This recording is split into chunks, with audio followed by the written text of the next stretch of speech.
আজকে 14 জুলাই 2026 এইচএসসি 26-এর শিক্ষার্থী ভাই আপুরা তাদের পরীক্ষার সময় অর্থাৎ জীবনের সবচেয়ে গুরুত্বপূর্ণ পরীক্ষা এইচএসসিতে প্রশ্নে ভুল, তারপর বৈরী আবহাওয়া, প্রাকৃতিক দুর্যোগ থাকার পরেও গতকালকে জোর করেই পরীক্ষা নেওয়া, এমনকি গতকালকেই প্রায় 10 থেকে 11,000 স্টুডেন্ট পরীক্ষা দিতেই পারেনি, তারা অ্যাটেন্ডই করেনি। সব কিছু মিলে বাংলাদেশের শিক্ষা ব্যবস্থার বর্তমানে বেহাল দশা।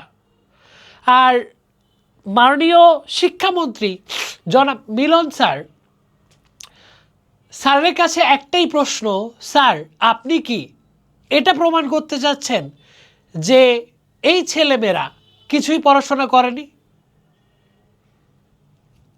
গত 16 থেকে 17 বছর একটা দল ক্ষমতায় ছিল, হ্যাঁ মানছি সেখানে শিক্ষা ব্যবস্থায় বেশ কিছু গলদ ছিল, ভালোই গলদ ছিল। এমনকি তখন A+-এর হার বেশি ছিল, পাশের হার বেশি ছিল, অনেক কিছুই ছিল। তো এই বাচ্চাগুলোর বয়সই আসলে সেরকমই 16-17 বছর। তারা তো একদম স্ট্যান্ডার্ড যে শিক্ষা ব্যবস্থা সেটার সাথে তারা ছোটবেলা থেকে পরিচিতই না। হঠাৎ করে আপনি প্রশ্ন খুব বেশি হার্ড করছেন। বাংলা প্রথম পত্র পরীক্ষায় যেটা দেখা গেল যে MCQ রীতিমতো উচ্চতর দক্ষতামূলক প্রশ্ন, খালি উদ্দীপক এরকম টাইপ। এরকম তো আসলে হয় না সচরাচর।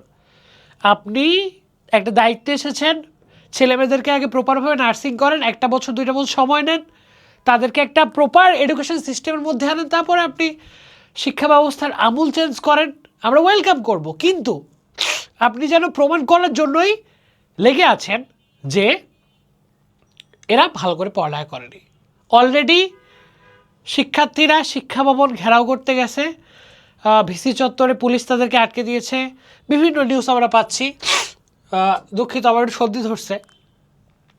তবে সবচেয়ে গুরুত্বপূর্ণ কথা হচ্ছে শিক্ষামন্ত্রীর এই কথাটা মোটেও পছন্দ হয়নি। সেটা কি? সেটা হচ্ছে এরা তো ফার্মের মুরগি, এগুলোর তো মাথায় বৃষ্টি পড়লেই জ্বর আসে। মাননীয় মন্ত্রী, বাংলাদেশের বেশিরভাগ শিক্ষার্থীরা আমরা মধ্যবিত্ত নিম্ন মধ্যবিত্ত পরিবারের। হ্যাঁ, আমাদের হয়তো মা বাবা তাদের সর্বোচ্চটা দিয়ে আসলে আমাদেরকে ভালো রাখার চেষ্টা করে, কিন্তু আপনি ফার্মের মুরগি বলে আসলে কি বোঝাতে চাচ্ছেন? আপনার পরিবারের ছেলেমেয়েরা তার হয়তো বা দেশের বাইরে পড়াশোনা করে, কারণ আপনার সেই আর্থিক অবস্থা আছে, আপনি একজন রাজনীতিবিদ। আমরা জানি বাংলাদেশে রাজনীতিবিদদের কি পরিমাণ টাকা হয়, এটা স্বাভাবিক।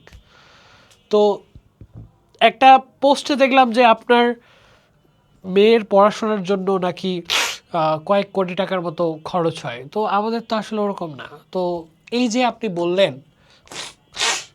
দুঃখিত সর্দি, আমরা নাকি ফার্মের মুরগি, এটা সবচেয়ে বাজে একটা কথা। এভাবে অপমান করাটা আপনার উচিত হয়নি। তাছাড়াও আজকে যেটা দেখলাম সেটা হচ্ছে যে ইতোমধ্যেই এই যে 16 শহর, বরিশাল শিক্ষা বোর্ড, ময়মনসিংহ, চট্টগ্রাম শিক্ষা বোর্ড, হ্যাঁ সায়েন্স ল্যাব, সবখানেই ছেলেমেয়েরা জড়ো হয়েছে। সবখানেই ছেলেমেয়েরা জড়ো হয়েছে এবং তারা শিক্ষামন্ত্রী পদত্যাগ দাবি করছে। এখন প্রশ্ন হচ্ছে পদত্যাগ হবে কি না, এটা একটা বড় প্রশ্ন। কিন্তু আমার যদি কেন মনে হচ্ছে যে শিক্ষামন্ত্রী পদত্যাগ করবেন না, কারণ বিএনপির মধ্যে জনাব তারেক রহমান স্যারের যথেষ্ট প্রিয় এবং কাছের মানুষ আমাদের শিক্ষামন্ত্রী স্যার। আমরা আসলে পদত্যাগ চাচ্ছি ঠিক আছে, বাট এখানে কিছু প্রশ্ন আছে যে ছেলেমেয়েদের লাইফ তো অলরেডি শেষ। তারা গতকালকে পরীক্ষা দেওয়ার পরে অনেকের লাইফ আসলেই শেষ। আরেকটা জিনিস, ওই যে প্রশ্ন যেগুলো ভুল হয়েছিল, হ্যাঁ এটা আমরা তো পোস্ট করেছিলাম যে প্রশ্ন ভুল হয়েছিল ফিজিক্স ফার্স্ট পার্টে, যে কোশ্চেন ছিল সেটা নিয়ে একটু বলি।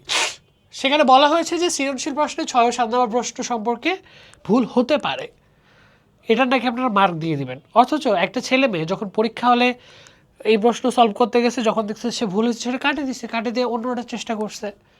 তাদের কি হবে? তাদের কি হবে? তো এখানে ব্যাপারটা কি দাঁড়াইলো, যারা হচ্ছে প্রশ্ন টাচ করছে বাট হয়নি সেভাবে রাখে দিচ্ছে তারা মার্ক পাবে, আর যারা এটা টাচ করার পরেও ভুল মনে হয়েছে কেটে দিয়ে অন্যটা ট্রাই করছে তারা কিন্তু মার্কটা পাবে না। তো আলটিমেটলি যেটা দাঁড়াচ্ছে যে সব পাশেই জগা খিচুড়ি অবস্থা। আর আরেকটা জিনিস আমি খুব অবাক হই, সেটা হচ্ছে যে আমাদের প্রধানমন্ত্রী তারেক রহমান স্যার এমনি ছোট ছোট বিষয়ে খুবই নজর রাখেন। রাস্তাঘাটে কে তাকে সালাম দিচ্ছে, ওই যে নাইট গার্ড, তাকে হচ্ছে প্রধানমন্ত্রী থেকে গিফট পাঠানো হয়। জিয়া উদ্যানে কোন মহিলা প্রধানমন্ত্রীকে নিয়ে প্রশংসা করছে বা কথাবার্তা বলছে তাকে গিফট পাঠানো হয়। ছোট ছোট বিষয়ে প্রধানমন্ত্রী নজর দেন, অথচ এত বড় একটা বিষয়, হাজার হাজার স্টুডেন্টের লাখ লাখ স্টুডেন্টের জীবনের প্রশ্ন, সেখানে প্রধানমন্ত্রী আপনি নজর দিচ্ছেন না। এটা খুবই দুঃখজনক। শিক্ষামন্ত্রী পদত্যাগ করবে কি না এটা তো সময়ই বলে দিবে, আজকে সারাদিনের আন্দোলনে বোঝা যাবে। তবে যেটা খেয়াল করছি যে তোমরা যারা আন্দোলনে যাওনি বা এখনও পড়ার টেবিলে আসো বা বাসায় আসো বা তোমাদের বাসা থেকে দূরে, অনলাইনে তোমরা অবশ্যই সাপোর্ট করছো জানি, পাশাপাশি পড়াশোনাটা অন্তত করো। কারণ আজকে হোক, কালকে হোক, পরশু হোক, তরশু হোক, তোমাকে পরীক্ষা দিতেই হবে। আর বাঙালির মধ্যে একটা ঝামেলা আছে, সেটা হচ্ছে কি জানো, তুমি ধরো আজকে সারাদিন রাত আন্দোলন করে ফাটাই ফেললা, তোমার আরেকটা বন্ধু সে দেখো হচ্ছে চুপচাপ স্বার্থপরের মতো পড়াশোনার মধ্যে, স্বার্থও বলা যাবে না বাট সে পড়াশোনায় আসছে, চুপচাপ আসছে। রেজাল্টের সময় যখন তোমার রেজাল্ট খারাপ হবে, ওর রেজাল্ট ভালো হবে, ও কিন্তু অ্যাডমিশনের জন্য প্রিপারেশন নেওয়া শুরু করবে এবং সে বলবে না পরীক্ষা ঠিকই ছিল, মিলন স্যার খুব ভালো মানুষ। এটা বাস্তবতা। এই বাস্তবতাটা কারণ আমরা 24 সালে দেখছি, 24 সালের এত বড় একটা গণ অভ্যুত্থান আন্দোলন হইল, এই আন্দোলনে আসলে অনেকেই মারা গেছে, প্রায় 1400-1500 মারা গেছে। বাংলাদেশটাকে আসলেই ঠিক হয়েছে বলো তো? বাংলাদেশটা কিন্তু ঠিক হয়নি। ওই যেই ঘুষ, যেই দুর্নীতি সবই আছে, সবই চলতেছে।